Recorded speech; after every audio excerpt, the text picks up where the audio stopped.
G'day and welcome to part 6 of the Starlet XL250 restoration. Now there's nothing on the Starlet in this, a bit on the MG. We go to the Rainmaker's workshop, we have a look at that, and in this one also we send everything off for media blasting and powder coating, get it back, have a look at it, it's all good, I'm looking at it now, and we also discuss the wiring as well. Now I've just come out of the shower. I had to have a shower. I put my old trackies, my old garage trackies on. I thought I've had about, I would say 3 weeks of on off rain, and so the ground's been soaked. Couldn't mow the lawn, couldn't do anything, and of course it's got too long. So I grabbed the whippersnipper, weed whacker if you're American, and decided to start and hit an organic landmine. Look at this. I just thought I'd do a bit of whippersnipping, a few chores around the house, and I've hit that, and it's all over the garage wall and me. So it's pretty foul, but we got through it. And I kind of laughed about it because for some unknown reason I get annoyed if I stand in the stuff, but wearing it didn't annoy me. So I had this sort of mental third person picture of it happening to somebody else, and I thought it was quite amusing.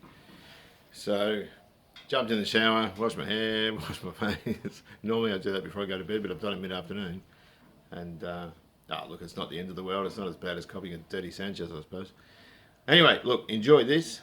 We get quite a lot of the preliminary stuff doing. This is the last video of, I suppose, bits and pieces. There will be bits and pieces introduced later because I've ordered some parts which aren't here yet. So I've ordered engine gaskets and shockers and a couple of other bits and pieces too. So in the next video after this we'll start reassembling the bike, but in the meantime, hope you enjoy. Is that focusing? Oh, that's focusing. I've got lots of footage of you two.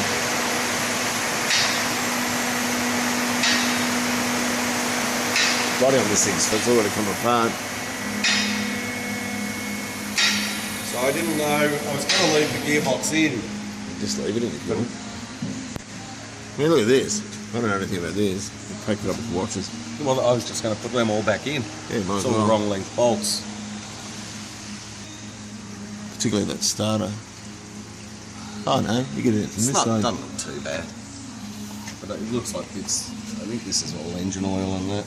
Looks like engine oil rather than gear oil. It's leaking from the front here too, so it's I'll put seals in it. I'll put new seals in it. I was worried about the condition of it though, because the seal didn't crack when I put the hoist under it. I got Mike to watch as I lifted it. If it did, Dave, who cares? You know what he said? What? He's got to put a quarter on it anyway. Yeah, I've got to cut it out there from about here, and I'll put a dog leg on. The other door and that's pretty smashed too, isn't it? The body on the car is mounted like it's a Mark 1. It's a 64 on its original body. Yeah, look, and I tell you what, if it all went belly up, who cares? It doesn't matter. I've had it for years, and yeah, but I was gonna run a strap across and just block up under the gearbox, and then just leave the gearbox. Leave the gearbox. Leave the gearbox in there. Yeah. I just didn't know whether you wanted to paint it and everything. No. That's good. That's good. I was just going to give the engine a rattle can job and just leave it at that, or just hit it with a gun. Yeah. So I might pull the oil filter and that off to get past the steering column there, so it lifts out easier. Drain the oil and all that, and then take the oil filter and that off. Hope all these studs undo easy enough, and it should. Well, they're covered in oil, so they will. Nah, these ones aren't. Exhaust ones. It's all pretty dry on that side. Oh, geez, it's dry. It's an MG. How could it be dry? Let's do it. Is that recording? Oh yeah, it is. But it's otherwise I have to take it out home. But it doesn't look too bad. I can grab a trailer and take both engines home. But the I'll get this out tomorrow, I reckon. I was going to leave everything on it. Yeah. That way you can clean, do whatever you want. Yeah, do whatever. You make the most of this, offering to work on a British car. I've gone as mad as Pete. I haven't done much. I've never had the engine out of it. I've been doing cosmetic stuff to this car. I've never really done anything.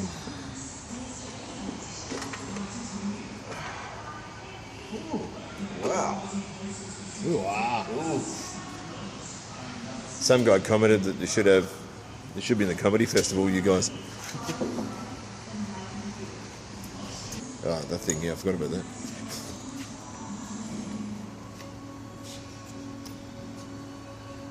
I thought they were the same. They are the same. Yeah. Oh, how's that, eh? Twin SUs, hey?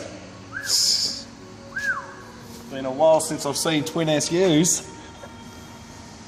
I don't think I've ever seen them. I have. I've seen them on an MG once. He's funny, isn't he? Just trying to straighten this out. This is the bracket that holds the headlight bucket and the speedometer sort of arrangement there. This was all ripply because it was stretched sort of through here, and I've been sort of hammering and dolling it. I even made myself a dolly at work to sort of get around it best. It is ripply. The problem with these, and it looks pretty crap actually, but hopefully we don't see too much of it, although I can straighten that bit out there a bit better. Hopefully, the problem with these, I should say, is this sort of stuff's very expensive. You want to pay about $100 for something a lot worse than what this is. Now, it fits.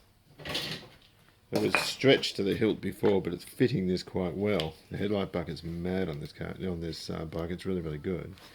So I'm relaxed about that, but I'm just hoping this looks all right. This is another bit that I'm going to get powder coated, but it's just so difficult to find a good one. Where I don't really think this is terribly good, but look, if I want to, I can persevere with it.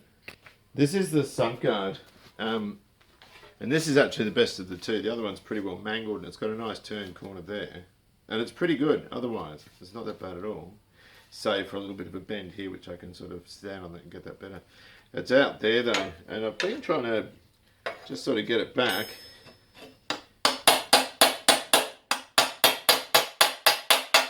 Just to try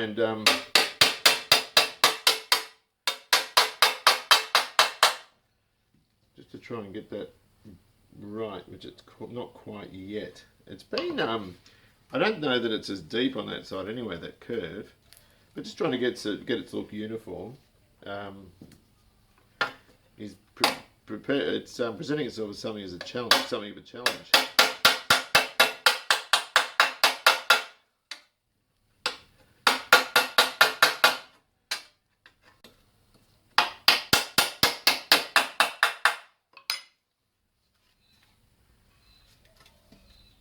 It's still a little bit out. It's still a little bit out. It's got to come back a bit there, perhaps a fraction. So I've got it sort of basically kind of where I want it to be. I'm just going to take these grommets out, the painted grommets, and we can refit these when we get it back. I'll just give them a lick of paint, but you want to put these back on. It's the right stuff for the bike, and will offer a better look, a more complete sort of look. So we'll bag these up, and they're alright. I mean, a bit of paint on there won't hurt. We'll just have to do it, we'll just have to paint them black. The problem is though, to get that off in thinner would probably destroy the rubber. So it looks like we are going to be painting those, but that's fairly straight. I've got it basically where I want it. Can finesse it a bit more, but I reckon it's going to be alright. That'll be good. Right, time to revisit some junk. We've got all of our silver plating stuff, and there's a mountain of stuff. There's basically 2 bikes in there, but it'll give me a chance to pick and choose what fasteners I want to use. Things like pillion passenger pegs, that sort of thing. I've even put these in for the exhaust. This is gold, air cleaner box bits and pieces, and some of the springs are gold. So that's those. This is powder coating. That's the one we just beat into submission before. And there's all sorts of odds and ends in there. That goes on the rear inside part of the mudguard. So there's all that stuff. There is a brake hub in there, the small one, that I wanted to get sandblasted, but I won't send that to powder coating after. I'll just bring it home and paint it. Of course, I'm not sure which wheel Dave's going to use. One of these is my 750 one, I think. I don't know. I'll look into that. I've got a couple of carbies there, which I've taken 1 or 2 pieces. Move you around a little bit. Taken 1 or 2 pieces off to get plated. Don't want to really stun me. You can plate these. This should be as well, but it means drilling into there, and I don't know if I want to do that. I suppose for a flawless resto you do it. I'll think about that. I'm not sure what I'm going to do with that at the moment. Gaiters. These are the original gaiters which fit the bike. And you know what? There's no holes, they're not split, nothing. I reckon these are going to clean up and go back on. They're off the junker bike. Of course, the elephant's appendage was on the good bike, which we're not using those, but they did serve a purpose. So there's that, and there's a really cool oil can from Michael and David, because I know I like old stuff with valve grinding paste. I've got 2 containers of valve grinding paste in this garage, and I don't know where they are. And of course, we've got this list of some of the fasteners and where they go. So when I get them back, I can sort of work most of it out, though it's fairly straightforward. So that's where we're at the moment. Well, the other thing I've done before I sign off is I've kept batteries. This battery's had it. Doesn't matter, I know it's the right size. So I can get an AGM battery to suit. This is lead acid, we're not going there again. So a lot of parts I don't throw out until I'm absolutely certain that I can't use them. But I normally do a big sort of junk clean out once I'm finished a build. There's a lot of XC Falcon stuff here, which is going to go as well once that car's finished. So that's generally the gist of it. Now the other thing worthy of conversation is the exhaust. This one's pretty well had it, but you can sort of go around with the multis and just squeeze it, just to make sure it's not too thin, and it feels pretty good. All down here, anywhere at the lowest point where water's going to accumulate, it's got some fairly snotty welds on it, around there where someone's mucked around, but that doesn't matter, we can cut that off and do it again. Now this one, we can get repro exhaust for a start. They're going to charge like wounded bulls for repro exhaust things, I'd imagine. These nuts, we can cut them off and weld new nuts on so they're threaded, and take part of this for that really funky heat shield. Now they're going to be seized in, so we can just drill those out and use this heat shield again. This one's had it. You can see someone's tried to fill up holes and all sorts of stuff there. So that's no good, we can't use that at all. But we've got a good muffler, and we've got some bones there, which I reckon we can probably come up with a good exhaust if we... Oh no. Hang on. No, maybe I've spoken too soon. Yeah, that's not too good. Yeah, that's quite bad, really. Okay, so maybe we can't. See what we can do. Just getting ready to go down to the blaster now to get all this stuff done. There's a box of stuff there. This one though, I've just realised somebody's welded there, but not from behind. So I'm just going to weld there and just tack that bit there, and then I'll take it down. Of course, we've also got the swing arms. So 2 of them are going. I'll pay for. I'm doing it in 2 lots because my 750 swing arms here. I didn't end up getting that coated originally, and we'll use the other one there as well. The second one we chose last time. We'll get that sandblasted too, and powder coated.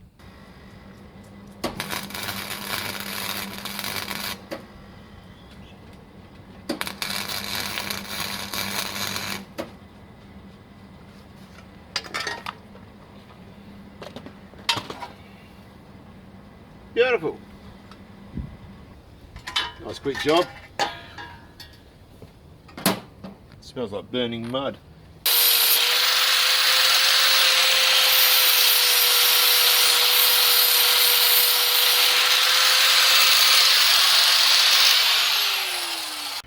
I think that'll do fine. By the time that's blasted, it was already tacked on that side.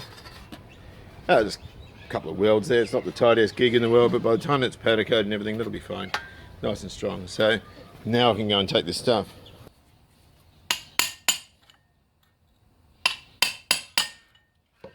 Just popping off this old ball bearing race, which is almost off. And we're going to change it out for a all balls tapered roller. That's worn. It's not great. Whoops. And we've got the seal and a little collar. And so we'll clean this up and we'll paint this satin black. This is in good nick, this one. It's in really good nick. So the reason I want to use this is because it's got this part here for the steering lock. And Dave wasn't too concerned about steering lock, but we've got it, it's coated, we've got the key for it and all that sort of stuff. So it's best to have it there because it's original. Interestingly, both of them have 2 bolts going through the leg. One of them has nuts on it. You can see it's flat there for nuts, and the other doesn't. It's threaded there. I don't know why Honda have done it like that. You get the steering stops. So that can be cleaned up, and I'll order the, what do you call it? Tapered roller kit for it. And that way we can just sort of get the thing together. You know, once I get the frame back from powder coating, I want to order the tapered roller kit, and then I can start sort of doing the forks as well. We might start pulling forks apart as well, just to see what we've got. Well, we have the powder coating off at the blaster at the moment. All the articles being powder coated, and there's quite a few of them. So it's sort of a good chance to have a look at some of the other bits and pieces. Now, this piece here is a chain guide. It sits on top of the swing arm, and we need to get that on. That's one of the first bits we put on. Now, you can't get these. I've not seen them anywhere. I've been sort of looking online, and I cannot find them anywhere. It's a nylon type arrangement, which will save the swing arm from getting scratched. Now that, as much as it's not great, is serviceable. So we can clean this up, we can get some wet sandpaper and really smooth it out. And the advantage with doing that, of course, is then when it gets dirty, we can just wipe it off. This thing, on the other hand, is absolutely had it, or has had it. It's the manual spring-loaded guide, or tensioner, sorry, that sits underneath the swing arm. Now, again, when we look at these sorts of, or we look for these things online, we see articles the same as that for sale, which are useless. Now, again, they might be available, they might not. This has got a rough finish, so it stays quite dirty. But I can't even find anything resembling, I can't even find anything any good. Now, part of the reason for this is the chain might not have been lubricated very well, and being that it's quite abrasive, it's actually dug its way in, so that's no good, we can't use it. Now, one way around that is using a product called acetyl, and this is a very, very, very dense polymer. It's non-porous, actually. That's the word over there, it's missing the E. So if you want to buy some, that's where you get it from. Bearing wholesalers, places like that sell it. It comes in a variety of thicknesses. This is 35mm or something, I think, I can't remember. And of course, you can get it in slab form as well. I haven't seen it for sale in slab form, only as round rod. Now, slab, obviously hole drill, or what do you call it, a hole saw through it, a band saw around it, and a die grinder in it sort of thing would probably do it, or a router would be better. I bought this about 10 years ago, bought about a foot of it, to make a steering bush for the Galaxy. It had a bit of slack on the top, and the indicators wouldn't self-cancel, so I made one out of this. And of course, with this being as dense as it is, you can stick it in a lathe and turn it beautifully. We can machine it right down to reasonably thin. It's still very, very strong. And so, of course, I've cut a chunk off. I got the first bit wrong, and you can just see how great it is. And I've made another tensioner block for it. Now, this is just run through a bandsaw to get rid of the fact that it's round rod, and run it through a bandsaw, and also cut directly into the saw blade here. That's not quite cleaned up enough. We can clean that up with a chisel to give it that channel to sit over the chain so it doesn't walk. And also then stuck it on a linisher and stuck the curve in it. Of course, there was a broken reinforcement thing on the side. I've made a gal one which will protect it on the side. It might not be rigid enough. I don't know, I might put that back on. I'm not sure what I'm going to do with that. But that's another way of doing it, you know. Now, the other thing is, because you can see some dirt in there, it's hard to get off. If we sand that with a bit of 400 and 600, then buff it, which is ridiculous, no one buffs chain tensioners. But if we do that and we get some sheen on it, then it'll just wipe off. Any of the grease will just wipe off, given that the bite's going to look brand new. But in saying that, it's still, you know, a lot cleaner than this. But that's a way around it. If you want to make your own parts out of a product like this, then you certainly can. This is all back from the powder coater. It all came out really, really well, of course. Particularly pleased with how things like the battery box have come out. We've got to put our rubber bits and pieces in here. There's a little bit of marking up there, but it doesn't matter that much. There's the door for it, instrument cluster. This was the good rear guard brace that we were I was going to weld up the old one and get it done, but I got this one done instead. You can just see how beautiful this work is. Now, this is Tech Coat in Bayswater. A fella called Sam Now, when you see these sorts of people, and the same with the blasters as well, if they're enthusiastic about their work, they come out with absolutely perfect results. They don't do it by the numbers, they actually take a lot of pride in what they do. Bash plate, this was the one we welded up, of course. Even these sub-assemblies like foot pegs. You know, we'll put the new blingy, what it's called, clevis pin and spring in. I think that goes that way. Hang on a sec. Let's move that around a bit. And yeah, that goes in there, and of course there's your foot pegs. With all the fittings on, they're going to look absolutely mad, so that's good. Just bits and pieces, motor mounts there. Can we see that? Yeah, we can. Bits of frame. I screwed up though. Here's the kickstand, and of course it's got a little mark there. It's sort of got a hole in it. Not a hole, but it's got a scrape in it. I should have welded that and straightened it, sorry. I threw it in the box and just forgot all about it. So that's a stuff up on my part. That's certainly not anyone else's fault. The mounts. This is the funky little the mounts on the kickstand. Oh, not the kickstand. What's it called? The swing arm with that block, that sort of phenolic block I made. Or the outer seal. I don't know where it is now. It's in that box somewhere, and that's the chain tensioner, which I originally wasn't sure if it was a factory Honda one, but it certainly looks to be that way. Seat brackets, instrument cluster. That's for the 750. That's the kickstand for the 750. I had my swing arm done at the same time. And of course, the swing arm for this bike, which is mint. So, really happy with that stuff.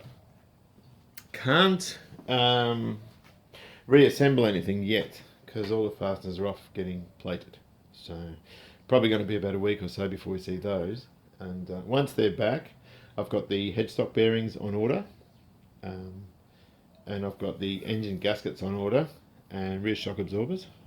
These are the rear shockers. They looked alright, but pop the collar off and there's absolutely no dampening on the shock absorber part of it, so they've had it. So I've ordered a new set of those, and of course once I've got those I can put the triple tree back in, so I've got steering, I can put the swing arm back on, reassemble all the stuff that goes there, and just do a battery box, things like that. It starts to sort of look like a bike, and of course then we can rebuild the forks, which I've got off and drained at the moment.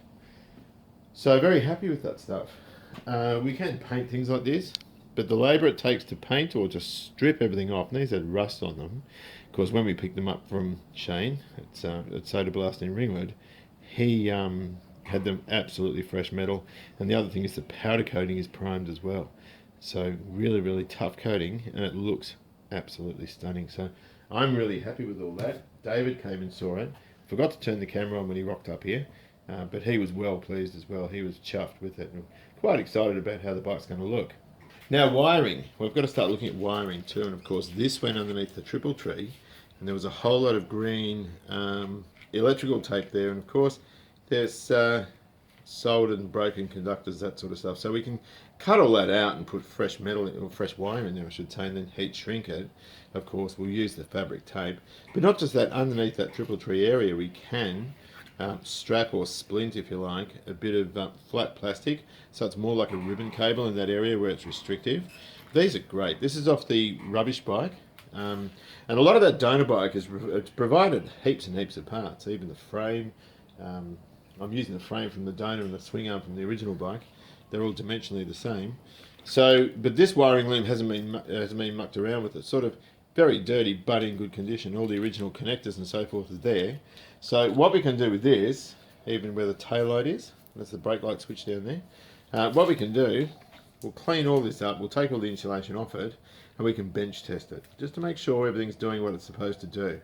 So that's the loom we're going to use. We'll go into wiring in a later chapter, probably a bit next chapter, when we sort of rough it into the frame and start the sort of a lot of the real restoration stuff going.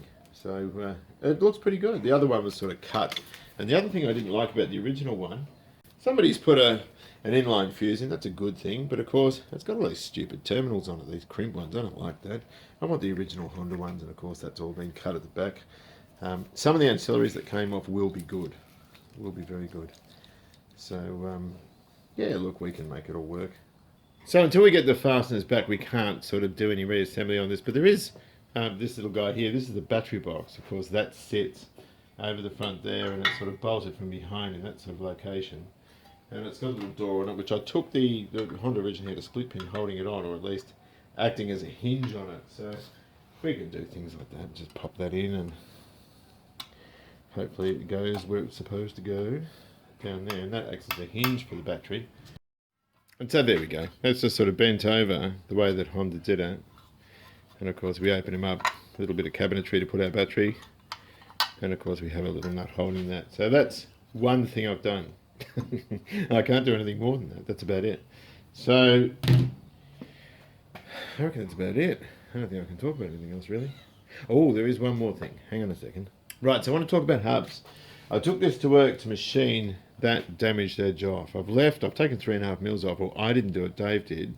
Not Dave Raymakers, Dave, a bloke from work, is a wonderful fella. He's the guy that made the stainless carburetor EGR plate for the XC. And he's a magician. Now, I didn't want to put a lathe over the cush drive. I wanted to find a snout that fitted in here to support it to turn that off. He thought milling it would be better, but he ended up, so we stuck it in a lathe anyway, and he's taken 3.5 mil off, which is more than probably I wanted to take off. There's still enough there on that shoulder for the sprocket to support it well. But it just means, look, there's still a few little marks where the damage was, but it's a lot better given that the other one was absolutely had it. The other sort of finish on it, I guess. Now we've been talking about these, and the initial thing I wanted to do, or I thought would be a good idea, because there's stainless spokes going into the bike. Now I thought if we hydroblasted these and polished them or whatever, then it's going to look nice. But there's an issue. The rims on the bike are going to be a flat alloy. They're a DID rim, which it came standard with, and I think black is the best way to go with this. I don't think we will hydroblast them or leave them black, which is what they originally were. Given also that the hub condition is pitted somewhat in these sorts of areas, so that's a lot of work to polish that for very little gain. Now, the other thing is, if we polish them, cleaning them, the cleaning sort of has to be maintained to keep them looking good, because they can get a sort of salt and pepper look about them as they start to oxidize. Now, I think black with the stainless spokes and the alloy rims is going to look better. It's more original. That's what Honda did with them. All right. Hang on, I've got my tea here. So, wiring, let's talk about that. There are bits and pieces like this, which look pretty dirty. You can get sort of cheap overseas knockoffs of this sort of thing. My experience with that is the original's better. Even though it's older, it doesn't look as good. The original stuff's quite often heavier gauge inside in terms of terminals and that sort of stuff. A good example of that are the hydraulic brake switches that Austins and MGs use. Of course, the original ones didn't use a relay, but if you put an aftermarket one in, you have to use a relay, or just a load from 221 watt brake lights will blow them out. So you need to use a relay. So these I can tackle later. Someone's put these crimp bullet terminals, which are crap. I'm not interested in that. So the screws are away getting plated at the moment. I've plated pretty much everything because there's no difference in price between a box full of stuff and 5 or 6 bits. So of course we got those sort of switches here. There's another one there, headlights and turn signals, and there's one here. And of course there's also the other indicator lights as well. I wouldn't mind using chrome aftermarket. Now I've just bagged aftermarket, but chrome aftermarket old school ones on this bike, but that's not mine to sort of make that decision. So we'll move that out of the way. That's the brake light switch off the front brake there, so we need to look at that too. But anyway, that can be looked at later. What I'm interested in is the main looms. Now there's 2 here, because we had 2 bikes obviously. There's this nice clean one, which I'm not that keen on. And the reason I'm not that keen on it, it's been mucked around with. We've got domestic electrician's earthing tape there, and little crimp terminals here, and it's been cut off there, and you know what, it's just a POS basically. So I'm actually not going to bother with that. I mean, it's got good looking nice clean bits and pieces like that. I don't know what that is that a rectifier maybe? I'm not sure. I need to look at that. I'm not worried about that at the moment. So look, for the meantime we'll just get rid of that, put that out of the way, or at least to one side in case we need to refer to it. Now this is the main loom. Now this is the same as you'll find in the XC, for example, a simple car. The only difference is there's one instrument light, there's one brake light, there's one headlight, and we don't have, oh, we've dropped something. And we don't have things like electric chokes and that sort of thing. But the basic light and operation of this is really, really simple. It's just a bunch of simple circuits, such as a battery, piece of wire and a globe. That's about it. There's a charging system in there, and that's probably the most complicated thing. The rest of it is diabolically simple. Very, very easy indeed. Oops, we don't need that either. Not for now. So I reckon the best way to tackle this, oops, is to, I normally wouldn't put gloves on for this, but I'm at work tomorrow. Well, that's been fiddled about with. What's going on here? God. Let's just yank that out, eh? Let's just pull that off. Give it the flick. And undo that. The best thing to do with this is to unwind it. See what we've got and act on it accordingly. So, for example, if we cable tie where each one goes, each sub-loom, if you know what I mean, take all this insulation off to see what we've got. We need to do some repairs over yonder somewhere. Where is it? Where it was squashed under the triple tree. I can't see where it is. There it is. There. We might put a new conductor in there. But for the moment, what I want to do is just get all this off. Retain what we need to. We have to pull these out one at a time and wash all this sort of stuff. Then at least we've got some chance of getting it, into some sort of operational condition. This is quite relaxing doing wiring. It's not a big deal at all. Actually, I might just unwind it. So I'm going to go ahead and unwind this, and I'll put the camera back on in 2 seconds. Now, some of this is clean, where it's been underneath the tape, and some of it's filthy, where it's been sort of left out to the elements. So what I intend to do is wash it, which goes against a lot of people, but I'm going to wash it with warm water and a toothbrush. And everyone teases me about toothbrushes. And of course, any of the terminal blocks that end up getting moisture in them, we'll blow it with compressed air, and we'll hit it with this stuff here, which is a solvent-based lubricant for electrical terminals. You get this stuff from J-Car. I think it was about $8 or something. I'm not sure, but it's great stuff. So that way we can see exactly where everything goes, where it comes off, and when we retape it, all of the bits that are coming out will come out, at the right sort of location. So still going, there's the original label in the wiring loom. We can keep that. I don't know if it's got any print left on it, but we can clean that up, and it's just sort of taped underneath like that. So sticklers for originality might want to do that. Now, this is loom tape. It's actually more like an electrical tape, which I did the XW's loom in, and I knew it wasn't the correct loom tape because I didn't see why at the time I should buy proprietary Ford GT Falcon stuff for the XW, because it was inflated in price, or some of it was. Loom tape isn't as adhesive, and it doesn't leave a gum behind. It was pointed out to me, and as I said, I sort of already knew it, and you can feel it's a little bit sticky, and I've got residue on my gloves. Now, we're not using either for this. We're going to use fabric tape. And you buy it in a roll, like this. There goes the dog. And it's this stuff here, and it's really, really nice stuff. Now, on a bike, it's foreseeable, particularly on a dirt bike, that's going to go all dusty and dirty and look terrible, but I'm told this thing is never going to see action in the dirt. It's just going to be used pretty much as a road bike, and for the most part it'll just sit there. So that was Dave's suggestion, and I'm inclined to agree. It's lovely sort of old school type stuff, and so I'm more than happy to do it in there, mainly because I've got stacks of it. I'm doing the Plymouth in it, and the XC's been done with it too, even though XC's didn't have it. I'm still using it for that. That's that label. So we're still unwinding, and once we've got it unwound, we can see that we've been done at the Honda factory, so I'll leave that. But there are some wiring stints that were done at the circus, such as that, and we'll just cut all that crap off. And if we need to lengthen conductors, well, then we'll do it. Right, so I've got the loom naked, so to speak, in that we've just got a few cable ties around, so I know when we retape it where everything goes to. So what I can do with this is clean it up with a toothbrush and a bit of mild soapy water, and blow out electrical terminals, as we said before. and everything looks to be pretty good. The only damaged conductor is the one going up to the front, which I think is an indicator wire, and of course there's a few, skanky looking ones in the back here, but I don't even care. Now this I downloaded off the internet.